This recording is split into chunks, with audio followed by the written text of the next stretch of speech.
श्रीमन नारायण गुरु जी, आपके चरणों में शत नमन है। जी भैया।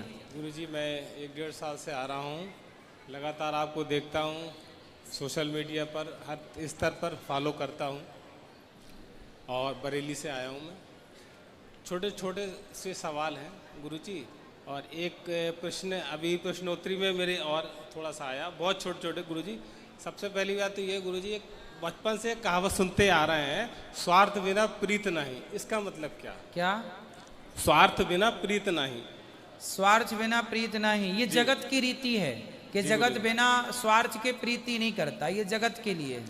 तो गुरु जी कैसे जगन्नाथ जी के लिए नहीं है। तो कैसे करना चाहिए गुरु जी बिना स्वार्थ के? समझ गया मैं। देखिए, आज के जमाने में सब स्वार्थ लाग करें सब प्रीति, सुर नर मुनिजन की यह रीति। जी गुरु जी। सब स्वार्थी हैं। जी गुरु जी। है ना?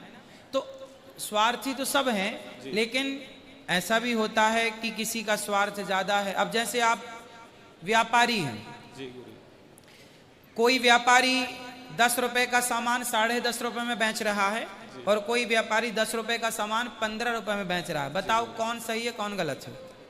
गुरु जी, जैसे आपने कहा, मैं एक छोटा सा व्यापारी हूँ, मैं 10 का सामान 10.5 में ही बेचता हूँ। हाँ, तो आप सही हैं, क्योंकि आप उचित मुनाफा ले रहे हैं, क्योंकि उसमें आपके बच्चों का भी पेट भरना है, आपकी भी जिम्मेदारी है। लेकिन 10 का 15 में बेचना बेईमानी है। उसी तरह स्वार्थी तो आप भी हैं, 25 पैसा कमा रहे हैं, 50 पैसा, लेकिन वो माफ है क्योंकि वो उचित है। स्वार्थ तो है पर वो भी उचित है।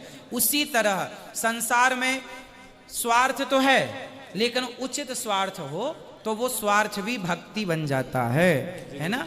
वो स्वार्थ भी सही है। जैसे माँ का स्वार्थ होता है बेटे से कि मेरा बेटा बड़ा होकर मेरी सेवा करेगा। भाई, माँ बाप भी स्वार्थी होते हैं, वो भी अपने बच्चों से उम्मीद करते हैं कि भाई, माँ बाप का केवल इतना स्वार्थ होता है कि ये बड़ा हो के मेरे को आदर सम्मान से गिलास भर पानी और जरूरत पड़ने पर मेरी। तो माँ बाप भी स्वार्थी हो गए, लेकिन माँ बाप का स्वार्थ जायज है। भाई, मैंने तेरी सेवा की है तो उम्मीद तो मैं तेरी से करूंगा ना, तो वो स्वार्थ सही है, वो गलत। अब जरूरत से ज्यादा, अब कोई माँ बाप ऐसे भी होते हैं जो बेटों को घर से निकाल देते हैं, पैसा ना दे बेटा तो निकाल दें, या उसको उसकी संपत्ति उसको अधिकार नहीं देते, हम तो तुझे कौड़ी नहीं देंगे, दूसरे बेटे को सब दे देते हैं, बड़े बेटे को सब दे दिया, छोटे बेटे को निकाल दिया। ऐसे भी माँ बाप समाज में आपको देखने को मिल जाएंगे। तो ये गलत है। हर व्यक्ति स्वार्थी है, माना कि पति भी स्वार्थी होता है, पत्नी से सुख चाहता है, पत्नी भी स्वार्थी होती है, पति से सुख, लेकिन वो स्वार्थ उचित है, ठीक है, तो सही है। अति सर्वत्र वर्जयेत, अति किसी चीज की ना हो। और स्वार्थ तब सही हो जाता है जब भगवान को पाने का स्वार्थ हो। हे प्रभु, अब आप मिल जाओ बस। गुरु जी, बस छोटा सा एक सवाल और है गुरु जी। जी। लंबे समय से, जब से होश संभाला है, जिंदगी संघर्ष में ही बीती, और 10 का सामान 10.5 से बेचते हुए मुझे भी बहुत परेशानी हो रही है। मगर आज मैंने दीक्षा ली है गुरु जी आपके द्वारा, तो क्या दीक्षा लेने के बाद समय में या मेरे उसमें कुछ बदलाव आएगा? नहीं, बदलाव केवल ये करना है कि दुकान चलाते हुए, काम करते हुए मंत्र का जाप करना है, और ये नहीं मानना कि ये दुकान मेरी है, ये मानना है कि प्रभु ये दुकान आपकी, अब जैसे चलाना है आप चलाओ। आप तो बस हमारे ठाकुर जी, घर में जो आपकी सेवा है, प्रभु राम इतना दीजिए जामे कुटुंब समाए, मैं भी भूखा ना रहूं साधु ना भूखा जाए। हे प्रभु, बस इतनी व्यवस्था करो, बाकी आप जानो। बस अंतिम प्रश्न गुरु जी, छोटा सा है बहुत। जैसे अभी प्रश्नोत्तरी में जो सुन रहा था मैं, जैसे इंग्लिश स्कूल में लोग बच्चों को पढ़ाते हैं, वैसे मैंने अपने बेटे को शुरू से धार्मिक शिक्षा सारी दी है, उसे हनुमान चालीसा भी याद है, जैसी बात हो रही थी अभी। तो गुरुजी, मैं ये कहना चाहता हूँ, क्या आपका संदेश ये है कि बच्चों को इंग्लिश स्कूल में ना पढ़ाएं, हिंदी मीडियम में पढ़ाएं? देखो, हम ये भाषा तो सबको आनी चाहिए, इंग्लिश तो मुझे भी आनी चाहिए। जी गुरु। मैं भी नई भाषाओं को सीखने में पूरी कोशिश करता हूँ, मैं भी इंग्लिश सीखता हूँ, लेकिन मैं ये नहीं कहता कि इंग्लिश नहीं आनी चाहिए। जी गुरु। मैं ये नहीं कहता कि संस्कृत नहीं आनी चाहिए, पारसी नहीं आनी चाहिए, मैं ये नहीं कहता कि उर्दू नहीं। मैं कहता हूँ कोशिश करो कि आपको हर भाषा का ज्ञान हो, लेकिन हर भाषा का ज्ञान रखकर भी आप अपनी संस्कृति को सर्वोपरि रखिए, श्रेष्ठ मानिए कि हमारी संस्कृति सर्वश्रेष्ठ। अपने संस्कारों को ना भुलाइए। अब आप जरा सी इंग्लिश बोलने लग गए और आप अपने आप को अंग्रेज मानने लग गए, और आपने अरे माँ बाप की क्या सेवा करना, क्या पाँव दबाना, क्या उनका आदर करना।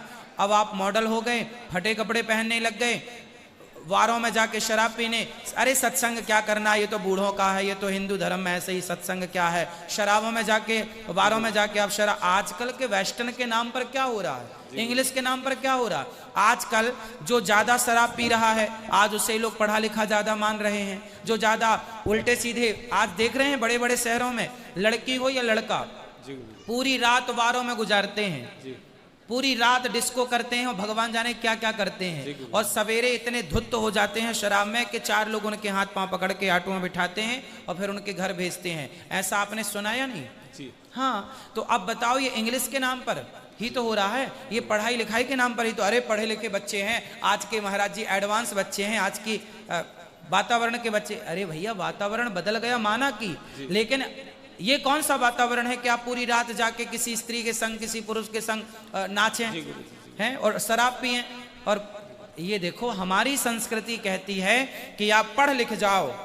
राम से ज्यादा कौन पढ़ा होगा, वशिष्ठ जी से ज्यादा कौन पढ़ा होगा, लेकिन वो राम सवेरे जाग कर अपने माता पिता को प्रथम प्रणाम करते हैं, गुरुजनों को प्रथम प्रणाम करते हैं और धर्म पर चलते हैं।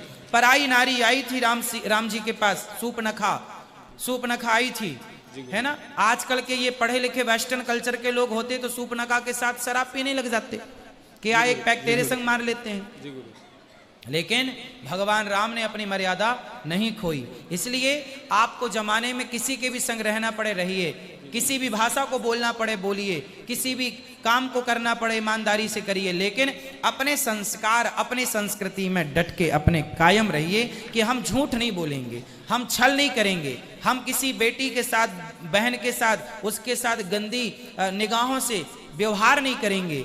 मतलब अपने संस्कार अपने साथ, है ना। बहुत बहुत धन्यवाद गुरुजी, आपके चरणों में पुनः खुश वंदन। खुश